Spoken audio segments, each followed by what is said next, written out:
इस वाले लेक्चर में मैं आपको दो फ्रैक्शंस को कंपेयर करना बताऊंगा। तो जो मैंने पहले वाला वीडियो भेजा था, उसमें क्या था कि हमारे पास दो फ्रैक्शंस थे, हमको उनको आपस में कंपेयर करना था। तो उस लेक्चर में मैंने आपको दो चीज़ें बताई थी। पहले बताया था कि हम कंपैरिजन किसको कहते हैं। अगर मैं कह रहा हूँ कि मुझे दो चीज़ को कंपेयर करना है, तो हम उसका मतलब क्या होता है। फिर उसके बाद मैंने आपको दो फ्रैक्शंस को आपस में कंपेयर करना सिखाया था। और जो वो फ्रैक्शंस थे दोनों, उसमें एक ख़ास बात क्या थी कि दोनों फ्रैक्शंस का डिनोमिनेटर सेम था। ठीक है।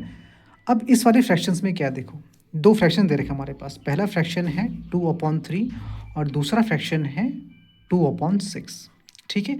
अब हमको इन दोनों फ्रैक्शन को आपस में कंपेयर करना सीखना है। तो अच्छा, इसमें एक चीज़ नोटिस करो आप कि ये जो दोनों फ्रैक्शंस हैं ना, पहला जो 2/3 और दूसरा है जो 2/6, इन दोनों फ्रैक्शंस के न्यूमरेटर सेम है। देखो, इस वाले फ्रैक्शन का न्यूमरेटर भी सेम है। इस वाले फ्रैक्शन का न्यूमरेटर कितना है, 2 है। और इस वाले फ्रैक्शन का न्यूमरेटर भी कितना है, 2 है। तो आपको एक बात ध्यान रखनी है कि जब भी दो फ्रैक्शंस के न्यूमरेटर अगर सेम होंगे ना, तब आपको क्या करना है, तब आपको उनके डिनोमिनेटर को कंपेयर करना है। ठीक है। अच्छा, तो पहले वाले फ्रैक्शन का हम देखते हैं कि डिनोमिनेटर क्या है। इस वाले फ्रैक्शन का डिनोमिनेटर है 3। ठीक है। और इस वाले फ्रैक्शन का डिनोमिनेटर कितना है, 6।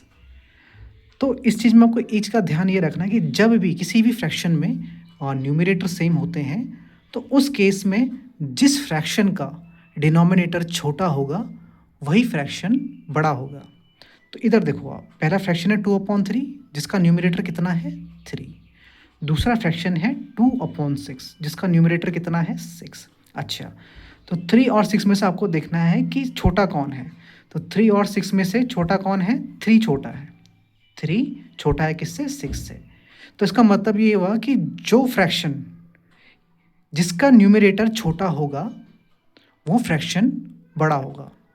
पर ये रूल कब अप्लाई होता है, ये रूल तब अप्लाई होता है अगर दो फ्रैक्शंस का न्यूमरेटर सेम है। इन दोनों फ्रैक्शंस में अगर आप ध्यान से देखोगे तो इन दोनों का न्यूमरेटर क्या क्या है, 2 2।